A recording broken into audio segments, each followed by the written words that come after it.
Welcome to Safari Builds. My name is Cooper and welcome back to another one of my videos. Now, if you can't tell already, we got some coolant pipes. They're all performance coolant pipes. They won't explode till like 400 degrees Fahrenheit, which is pretty turbo, as one might say. This is the first video of the Safari Volvo being back in the garage in a couple of months, actually, which is like, damn! These are all of the main coolant pipes for this 2000 Volvo V70R. And it is extremely hard to find these puppies, except I found them all. So we got heater core hoses, which were replaced last year. Most of these have been replaced from exploding, but we're gonna replace them with actual performance coolant hoses. So those are heater core. These are the radiator hoses, expansion tank radiator hoses. Now these little Johnsons are the radiator hoses for the inlet and outlet for the turbocharger. And these big mambo jumbos are the upper and lower radiator hoses. And they may have only had red, and then I wrapped them in electrical tape, because why would I get all blue coolant hoses and then for some reason get red coolant hoses? I don't know, but we gotta take the skid plate off this thing, drain the coolant, and then get crack-a-lackin'. I mean, I gotta drive this car tomorrow, so my goal is to be driving tomorrow, which might be a possibility, might not. So without further ado, let's start cranking on these bolts. Now we're gonna loosen these bad boys. Sweet. Okay, so now we're gonna drain the coolant, but we gotta do it slowly because I only have a little container because my big container is being used. Fun fact of the day, that item that you see that I was just twisting is called a petcock, and that is what you use to drain the coolant.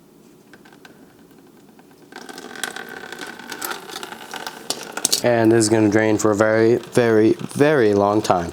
So I'll be back. Okay, so while I was waiting, I went ahead and took out the whole air box on that side. So all the coolant is drained. There's gonna be pockets where there's not coolant. This upper one was released so that air could get through, which means now we just need to go down and release the bottom one. And we're just gonna go down the line. I'm not sure what socket. It's definitely not that one, that's for sure. That one should be loose enough. Oh my goodness. Oh my. That was a pain in the butt. Okay. So we've got this one out. We can take this one off. Please. Am I putting like concrete in my stuff? I mean, damn! I'm actually about to, oh, thank goodness. Oh no. How in the world are we gonna get this? None of these angles are working. And I feel like I'm in 90-degree weather and I'm on the fire right now. But what are you gonna do about it? Okay, I just pulled it off. I'm spraying coolant everywhere. Bam, coolant hose out that Johnson. So we got this one. Now we need to lift the radiator up. I know, sounds like crazy talk. We need to lift it up somehow with my magic super strength. Oh Lord. So that's the clamp. Of course, it's in probably the most inconvenient place known to mankind. And a lot of people in this scenario would just say, hey, why don't you move that over? Oh Lord, there's some yumminess on the bottom of that.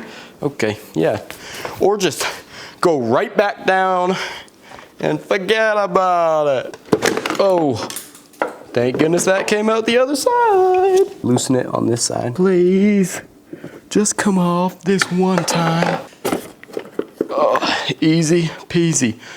Oh Lord. This was made in the Czech Republic. And Volvo, yeah. I feel like I'm gonna have a heart attack. So now that we got this hose off, the upper hose off, the hose that went there, we have the upper and lower turbocharger coolant hoses, the heater core hoses, which that section back there is gonna be a pain in the butt. Then we got the lower radiator hose, so let's do that first. Okay, so I'm kind of rocking with the screwdriver method so far. We have kind of not rocking with the screwdriver method anymore. So now we need the good old ratchet toe. Come on in here. Look for this. Should be looser, if you know what I mean. Pretty please. I'm just asking. Get off. Wow. We're loosening this because that's our other hose. Yay! It's gonna be a leaker. Maybe not. Okay, so then this should kind of just come on down. And that's the coolant hose. Yay! Okay, I have no clue what happened to my face, but per usual, there had to be some modification, which bums me out, right? So here's a note for you in school, kids. I was talking to ChatGPT a couple of months ago when I ordered all these parts, and it said, yeah, go ahead, you'll be able to cut this piece out of this piece and you'll be fine. It will be easy peasy lemon squeezy. There's barbs on this piece. That's what it said. So I pull it out, I'm like moving it around, I'm like, I don't feel barbs anywhere, like what's the plan here? I cut it anyway. Super stupid, right? Like I should have checked Reddit or Swede Speed or literally any of the Volvo people that I know. And there was no barbs. No barbs, yay! So I basically cut this little bit off. And now we have enough so that it will come out of the car. There will be a clamp on it, just like this.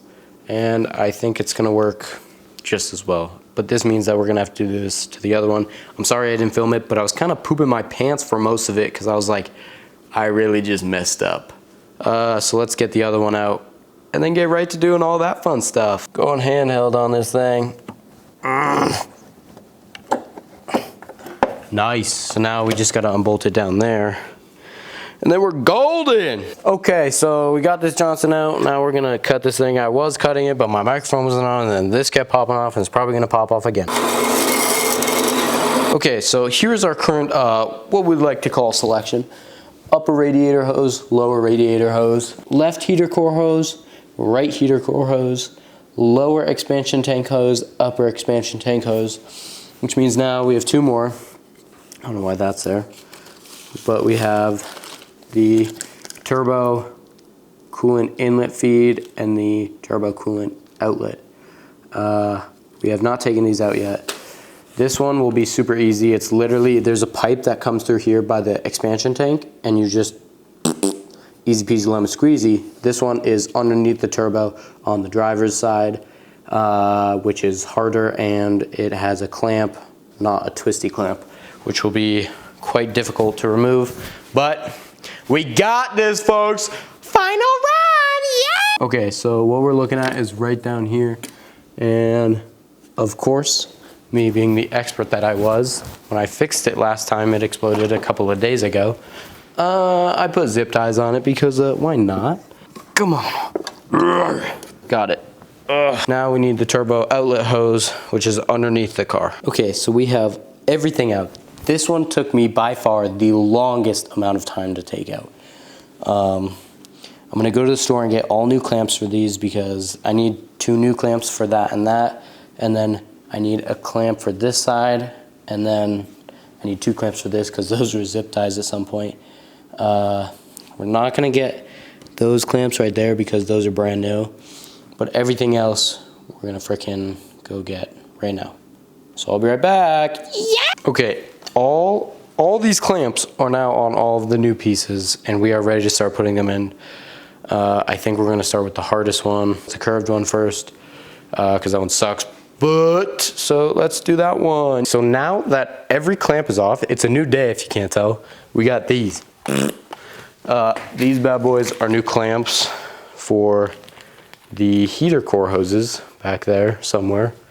Because I may have made an oopsie, folks. When you replace stuff in older cars, yeah, you need to replace most of what you take out, and I did not do that. I didn't order these. I wasn't planning on ordering these. But I ordered them because, yeah, I put coolant in the system with everything loose to see if Everything was tight, like on before I even clamped anything. And coolant was coming out of the upper hose, which is gonna be impossible to see, but it's right there, that little yellow piece. And so this could either mean one of two things. The first one, which I am hoping, is it's these clamps, and they're just gonna be easy peasy. The second thing is the plastic coupler between the metal heater core pipe and the copper heater core hose inlet pipe. The plastic in between the two could be very scuffed on the inside, like quite literally scuffed, not just like, scuffed. Yeah, it could be messed up, which means then we would have to replace that. And I start school on Monday, so I gotta drive this car on Monday, no matter what. Just kidding. I've been driving my brother's car. It's been quite the blast. So let's clamp these hoses.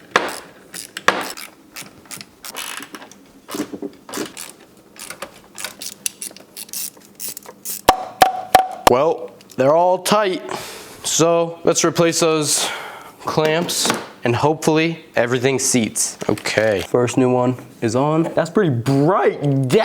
The first one just went in. It was really hard to get in, which means it's tight. So let's do the other one. The new clip is on, and then we'll go through the process all over again. So we'll go rubber bushing, then we'll go plastic bushing, and then the last one is rubber bushing once more. And now we can clip it in. Let's hope that this works. Time has come. I'm just gonna put a little bit of the old coolant in, pour it in.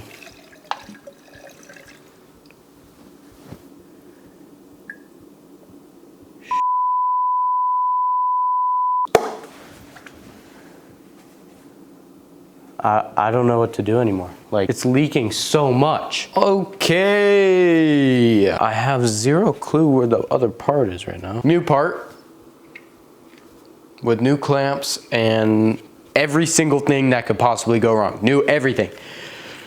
Old part. Now, you might notice, you're like, hey, where are the clamps on the other one? Well, these ones were severely broken on the inside. They were all cracked. They're supposed to be like that much longer. Both of them broke very easy because it's older plastic, which is understandable.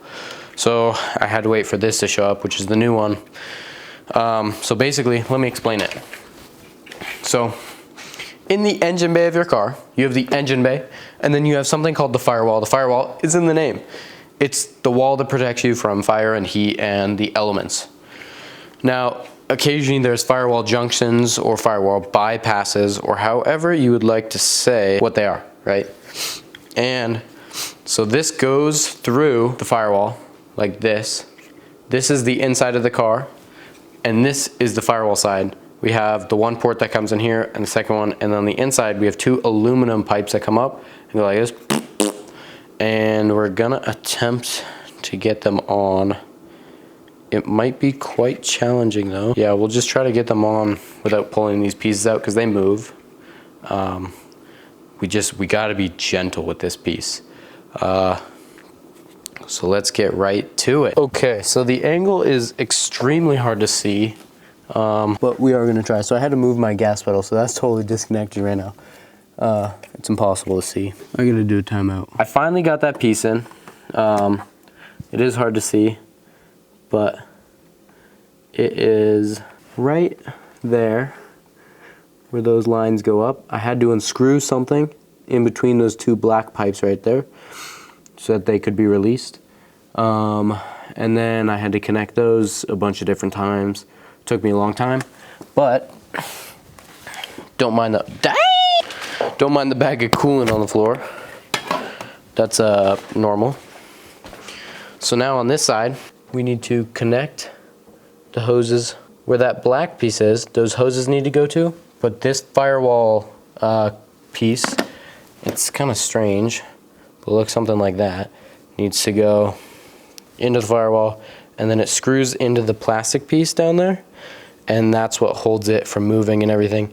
So let's screw this in, put the clips in, and hopefully, I really, really hope there shouldn't be any reason for this to be leaking except for something else going on. So let's do that. It's incredibly hard to see.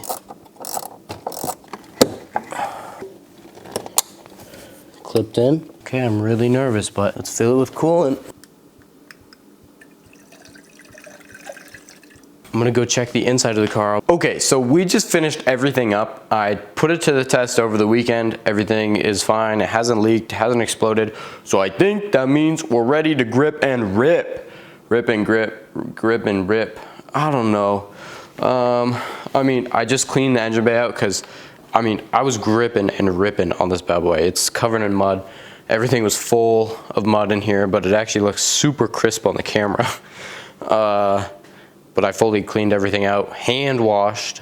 Don't spray water into your engine. It's not the best for the engine most of the time. I know that may be surprising, but I might make some YouTube shorts on how I got certain bolts out, because I did have to do some kind of freaky things, pause, play, to get certain parts out. But let me know what you guys think. Make sure to subscribe. I'll see you all in a little bit. I think the next video will be golf cart oriented. Maybe a coolant, which might mean maybe a test drive, because it's almost ready to grip and rip. So yeah, thank you all so much for watching, and I will see you all in the next video.